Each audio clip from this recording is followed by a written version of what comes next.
Thank you, ladies, for joining me today. And thank you, the Retail Summit, for addressing this issue.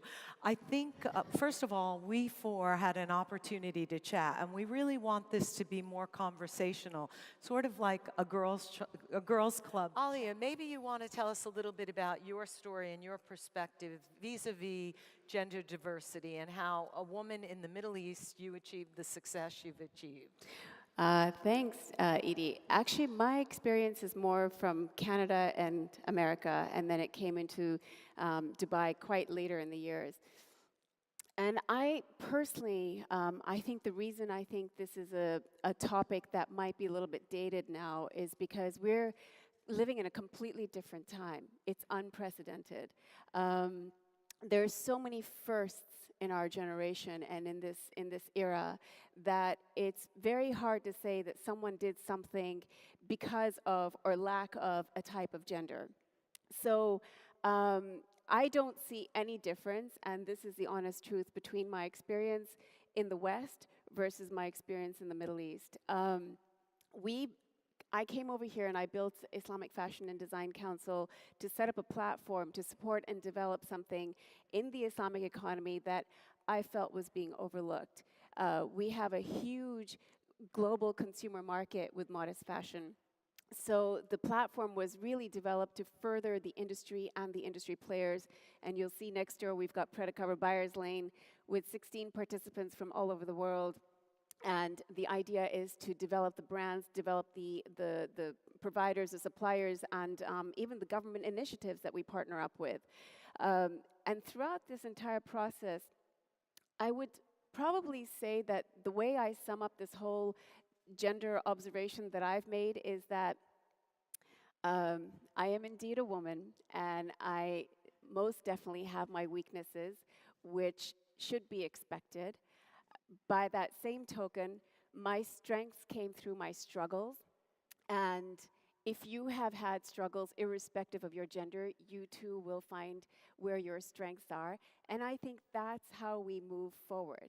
We push forward based on the journey that we're on in our lives. And I've most certainly required the male support that I've gotten, whether it was through my brother, through my father, and through really my friends and cousins, and that has further identified me. In fact, my father's played a very nice role in helping me to understand who I was. So I most certainly don't feel there's a battle if there is an indication of that. And at the same time, I feel that the women in my life, especially my mother and my sister, who's right there, has been so key in helping me to keep the pace as a woman. We certainly do have our challenges. You know, the strengths and the weaknesses must always stay balanced so that we can always move forward, and at the same time provide the support for the male counterparts that we live with and go on this journey with. So that's how I would sum it up. Excellent, excellent. But in each of your organizations, how do you hire and or train regarding gender, if that's applicable? We've never made that a consideration at all. It's never even crossed my mind to say, okay, this is going to be perfect for a woman and this is going to be perfect for a man. And I would like to see more of that kind of a mentality, because I think when you victimize someone with a subject like this, in this case, normally it's the women, where, you know, I don't think most women want to be viewed at in this way. You know, we're certainly not a cause in and of itself. There may be other reasons that we may require some assistance and some help, but certainly not because we're women. At least that's how I feel. Because it's very insulting, isn't it, to say, you know, you've got a better chance at getting this job because we're going to lower the bar for you. I think, to maybe the last point, I would probably say that I would advise anyone and everyone getting into business to take care of themselves and to rest more. I think one of the things that, if I look back, I did was I worked nonstop and I did neglect myself. And so that would be my first thing. And it's not a woman-specific thing, or it could be, just depends on how you're built, and you have to accept your reality. If you're built a little bit more frail and perhaps need a little bit more, TLC when it comes to your health and your rest, that's key. Otherwise, you can't advance and move forward. Or if you do, it's at a cost. So that would be my number one point, whether it's for a man or a woman. You've just inspired me to add something to that. Prioritizing. For me, family does come first. Thank you very much, ladies. Really, really interesting. If you were to sit and have dinner or lunch with two people you really admired in life, who would they be and why? And is that for anybody in particular? Ladies? Well, I think I would like to probably take two world leaders and sit with them and talk to them. I just sometimes really wonder how countries are run, because I know we're all human at the end of the day, and some countries make certain decisions that don't seem to make sense to the human mind. So I would love to take maybe one controversial leader and one not so controversial leader and sit with them both to better get into their heads and see what makes them do what they do, so that I can understand our world a little bit better. About ethnic minority.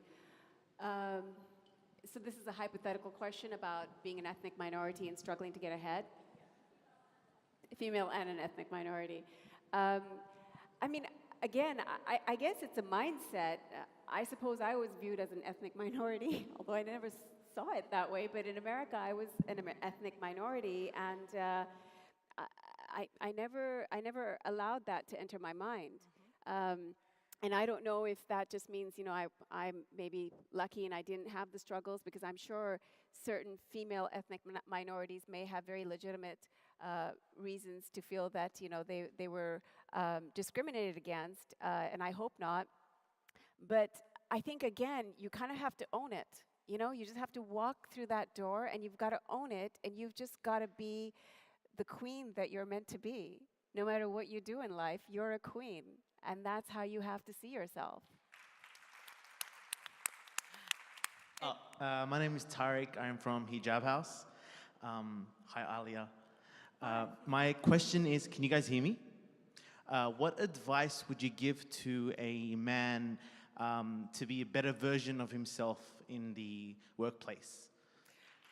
That's a great question.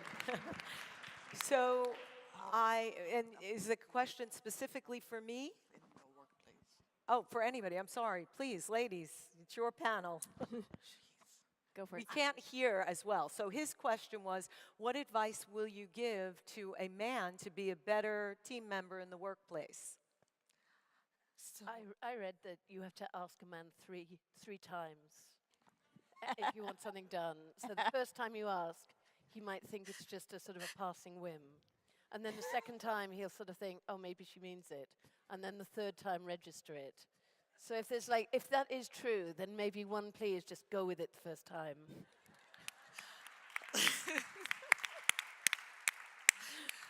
Ladies? yeah, in other words, open your ears, men. Is that it? Start listening. I'm sure it's not true.